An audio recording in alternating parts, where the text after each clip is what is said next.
Dr. R, and I would like to talk about some of the things that I think students should consider when transitioning from an in-person classroom to an online or virtual setting.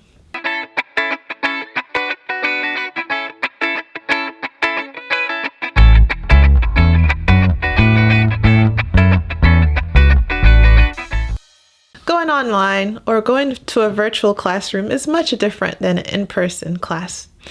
First of all, a lot of times learning will be considered asynchronous, which means that you may be learning information not at a scheduled time as your classmates. This means you have to be very careful in order to manage your time appropriately so that you can keep up and keep ahead in your class and succeed. Here are some things that may be different when going to a virtual classroom versus in-person classroom. In a classroom setting, you may feel naturally scheduled because you have to go to classes twice or 3 times per week.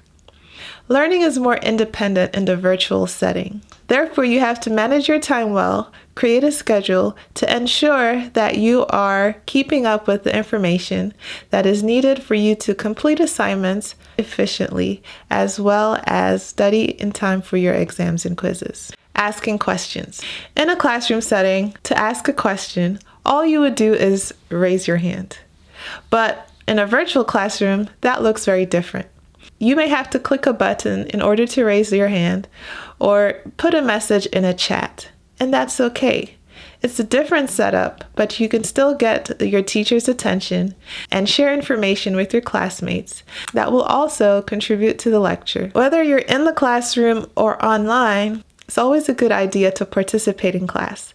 This helps you to become more engaged with the information being shared, and that often helps you to remember it better. Office hours. Office hours may be different when it comes to the virtual setting. In person, when you're going to school, you would just knock on your professor's door or schedule a time to meet with your professor between classes or sometime in the day. But that may not be the case for you if you're taking classes virtually.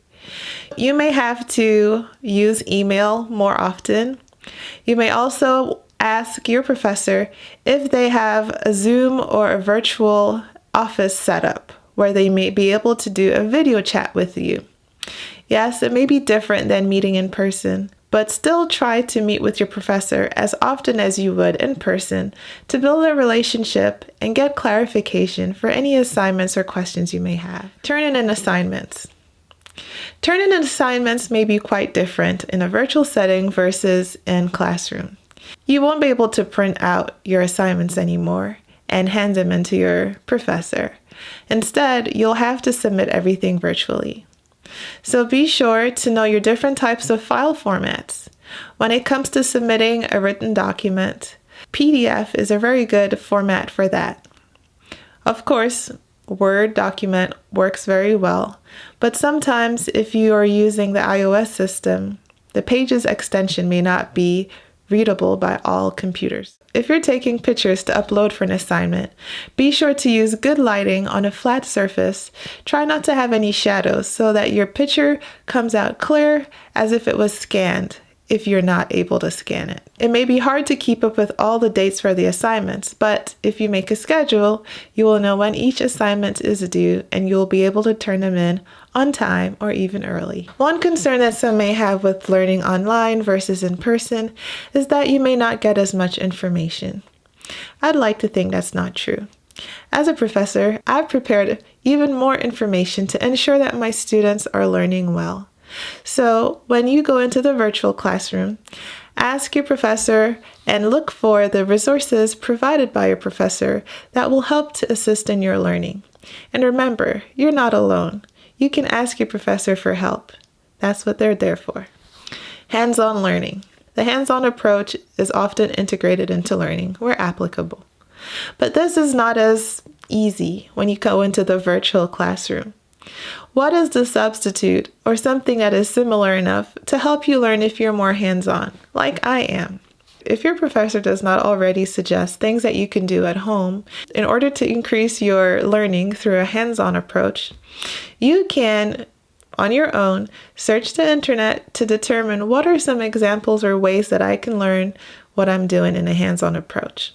Whether it's an experiment, if you're in the sciences, or some sort of demonstration that you can build or do for yourself in order to just help you to grasp that information better. Also, another substitute for hands-on and in-person action type learning techniques would be to watch videos and try to imagine yourself in those videos.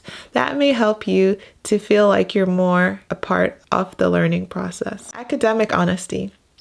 When you're in person and you have an exam or a quiz, oftentimes it is proctored by a live person. When you're in a virtual setting, this is not as easy.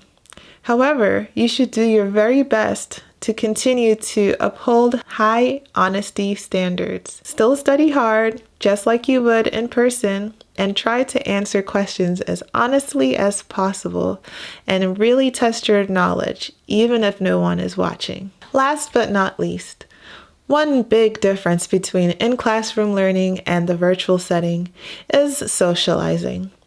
It is not as easy to interact with your friends and classmates and teacher when you are online. So make the effort to participate in various discussions and assignments that are group projects with your classmates. Feel free to form your own group outside of what the instructor sets up. Even though it's virtual. Maybe you can have Zoom meetings with your classmates and discuss what you're learning in class. This would still help you to capture some of the social aspect of the in-classroom experience that would be very different in the virtual learning experience. I hope this video provided some useful information for you when it comes to how learning is different in the in-classroom experience versus virtual or online learning platform. Hopefully you'll be able to manage your time well and make good use of the resources provided for you, as well as seek some of your own resources in order to help you to learn what you need to learn this semester. I wish you all the best and great success.